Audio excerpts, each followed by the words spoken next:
Peas on Moss is brought to you by Kimberly Schaub, a culinary scientist turned business developer. Over the past 4 years, the audience has downloaded episodes over 40,000 times, and we have 1,500 impressions across the website and a host of social media platforms. Will you consider contributing to the show to help keep it on air? Donations through Patreon help to offset the cost of web hosting, editing, and producing the various Peas on Moss offerings, from podcast episodes to videos, and every little bit helps.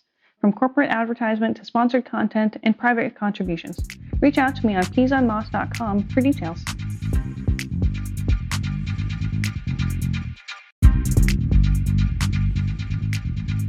Hi, Peas on Moss listeners. Kimberly Schaub here. Welcome to a new Quick Bite episode highlighting some of the knowledge that various industry experts have joined me on the podcast to share. This week is an excerpt from the follow-up interview I did with Terry Madden. An expert in the operations of aseptic packaged dairy beverages and alternative dairy, Terry is also a big proponent of mentorship and networking. You can listen to his full interview and origin story in a previous season. This time, Terry joined me to chat about how networking and relationships have enhanced his career growth and offer some advice on how to remember those who shared their network and knowledge with you.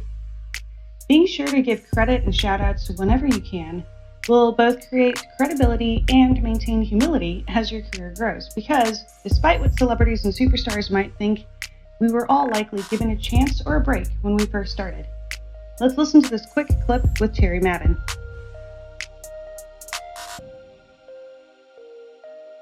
If you ask people for help and they don't think you're doing it for any other reason than you just truly want to know, I find people to be very open with knowledge if they don't think you're asking it for nefarious reasons. And that's been an absolute big one. And it just kind of digress back to one of the questions that you had asked earlier, just to kind of close out a point. If somebody finds themselves in a situation where they're relatively inexperienced, with the finger air quotes, and they're managing people who are highly experienced and they have to manage them, it's always been my belief that don't be afraid to show the inexperience and just tell your team, look, I am not the expert that you guys are, and I'm not here to tell you how to do your job. I'm here to try and clear the playing field and get you all of the resources that you need to be the best at your job. And if there's something that you need that's not being done, or something that I need to know, let's at least be on each other. I can't tell you how to break down a pump, but I can probably move the goalpost to get you new tools or things that you've been telling other people that you need to get and be better at your job. So I would highly caution people to think, I'm inexperienced. I got to show a brave front here, and I got to go in and act like I've got everything together. People will sniff that out quick. Yeah, I'll second that one. Absolutely. My career has also crossed over a couple of career pathways.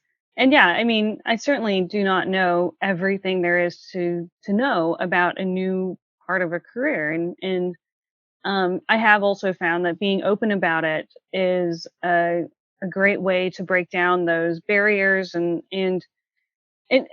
it honestly, it spares you the risk of going in and making a fool of yourself, because you've already gone in and said, hey, I don't know this yet, so I'm going to ask questions. Some of them will sound very basic to you. I will try not to ask the exact same question multiple times, and I'll try not to step in the same pothole every time. And I'm in a new part of the food manufacturing side in sales, and I was telling a friend who moved from R&D into sales years ago.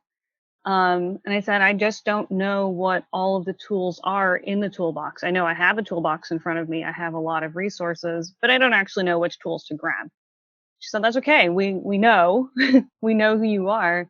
So just ask to have someone help identify what those tools are. And then, yes, we expect you to be able to pick those up and use them, learn how to use them and then start working. But no, you're not expected to be the top performer on day one when you've got experience in something else. And I think that was really encouraging for me, and I hope is encouraging to other people who are looking at, changing their careers or moving into a new role that's new, do it. What's the worst case scenario? And I know you and I talk through worst case scenarios from food safety perspectives. I think you can apply that same mentality Mhm. to our own work as well.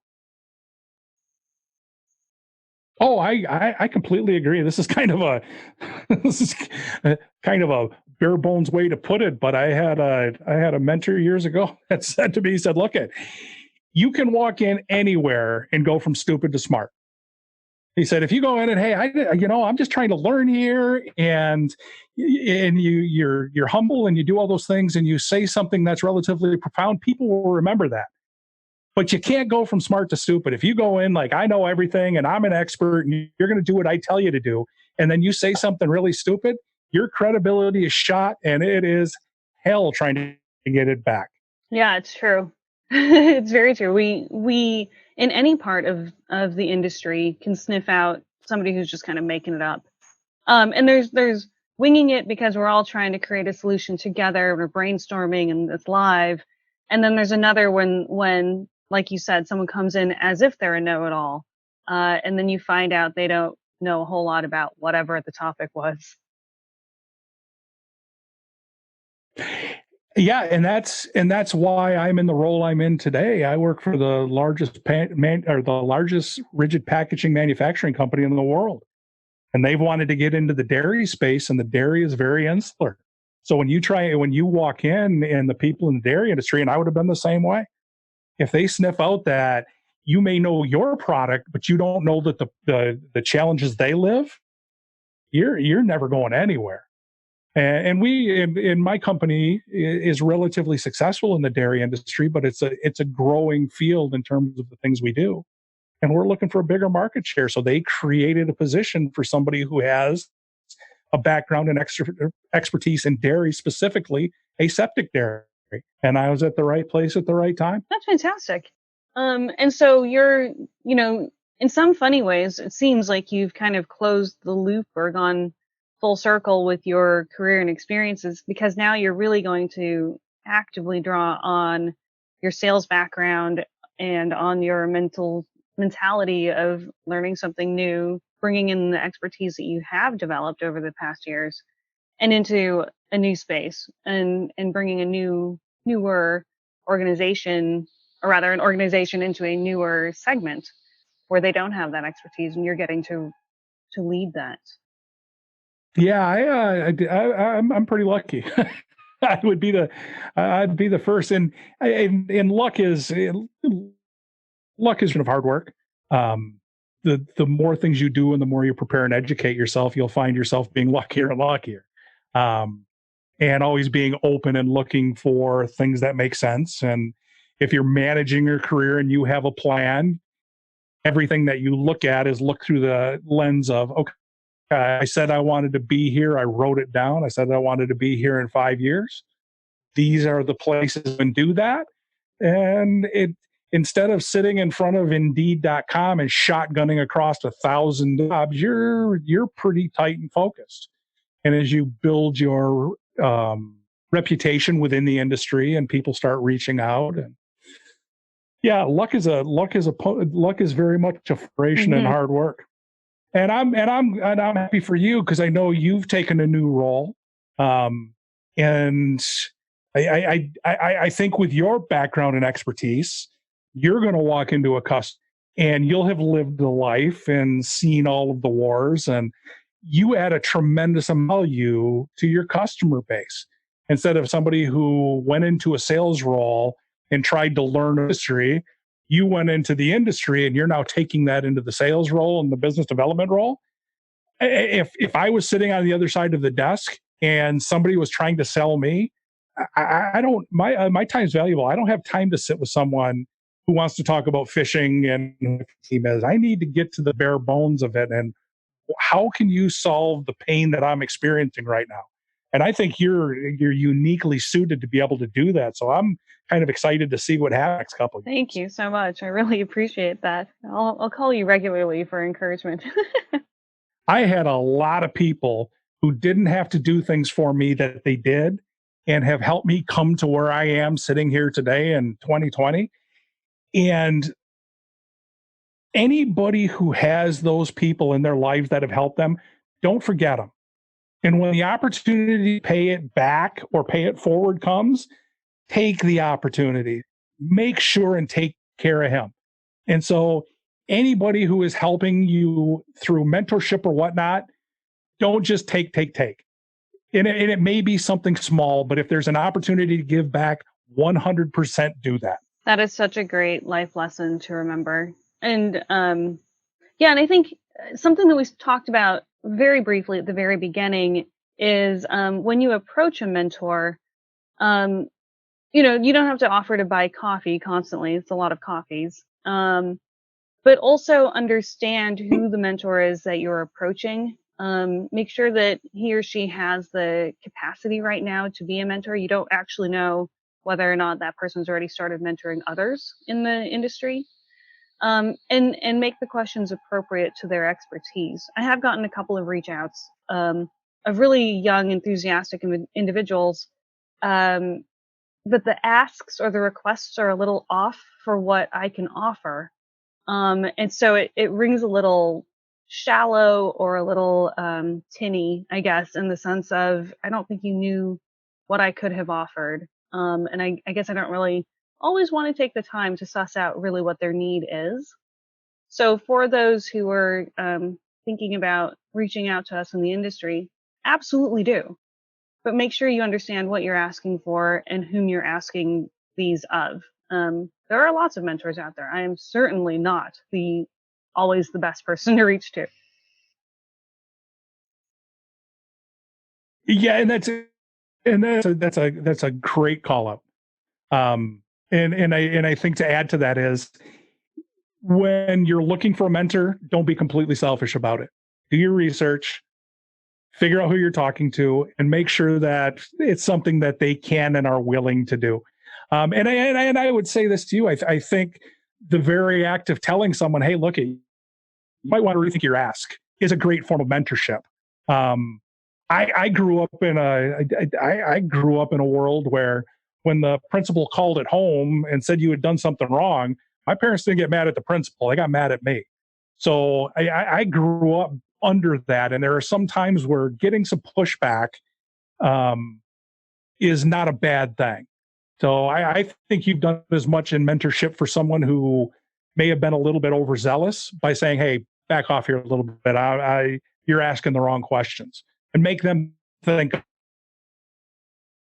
Yeah, and I think to add to that, about asking the right questions, and this is something certainly that you experience on the line as well, is make sure we're seeking answers to the right questions to get us to the solutions we actually are looking for. Um, coming in with a million questions that aren't related doesn't help a situation. Yeah, yeah. I'm lucky enough today. My boss today is extremely analytical in a pragmatic and smart way. And so, as you can probably, as he talked to me, I can get pretty animated pretty quick. And he cuts through all of that BS, and it's like, okay, what are we trying to do here? That has nothing to do with it. And he's blunt, which works great for me. That's not what we're trying to do here. You're off down on a rabbit hole. Come back to center. Let's not do this. And he's been a great mentor for me. I think that really speaks to the trust that you have and that he has in you, where he can help redirect you because I like you also get really excited about topics that may be minutia and to have a boss to say, great questions, that's not pertinent right now, let's redirect. Those types of blunt conversations are ones that take place best in a relationship of trust, which you build over time. And you know, Mhm. those are good. Those are healthy places for pushback. I like that you said that pushback is a good thing, not a negative bad thing. It doesn't always feel good, but it can be a good direction to go with a relationship or a career or a problem solving exercise. One of the things that I tell people who work for me, and through the course of the years, I've had lots of them, is I do an exercise around conflict, and especially with guys. and as a male boss, and when you have guys that work for you, guys think of conflict as, oh, we're going to stand and start throwing fists. And it's like, guys, that's not what we're talking about. Conflict is nothing more than we have unmatched expectations. So let's stop thinking of this as, if we're in conflict, we got to be screaming at each other. No, we're in conflict because I'm at point A and you're at point B, and we need to come together and get some alignment. So there's this whole thing about conflict resolution, and we don't have any conflict in our industry. Conflict is a very good and productive thing if it's conflict, not anger. Anger is a completely different animal. I don't need anger, and sometimes anger happens. I've been on my fair share of shouting matches on the floor, and it happens. But true conflict, that's wholly productive. So if you feel like you've got to have the discussion about something, put your thoughts together, bring it to me, and let's have the discussion and get aligned. Absolutely. Because if we don't, 6 months down the road, you're going to be walking out the door, and I'm going to wonder what the heck just happened. Yeah. And it's not about avoiding conflict and not saying something, right? If there's something you're not aligned on, absolutely go to the manager and say, hey, I just didn't track this. And, frankly, boss, you didn't hire me to agree with you all the time. You hired me because I think for myself. So I'm thinking for myself, and I didn't track. So, what information did you have? What information do I have? Maybe there's a piece where we're supposed to put this together, and then we have an even bigger picture than either of us saw. Yeah. Well said. Exactly right.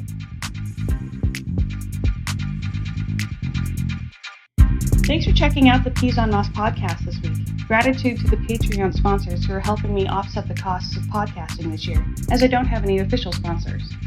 If your company is interested in sponsoring the podcast, please reach out to me on peasonmoss.com. With over 40,000 downloads and perennial content, we're here to serve the industry and bring your stories about the people behind the brands.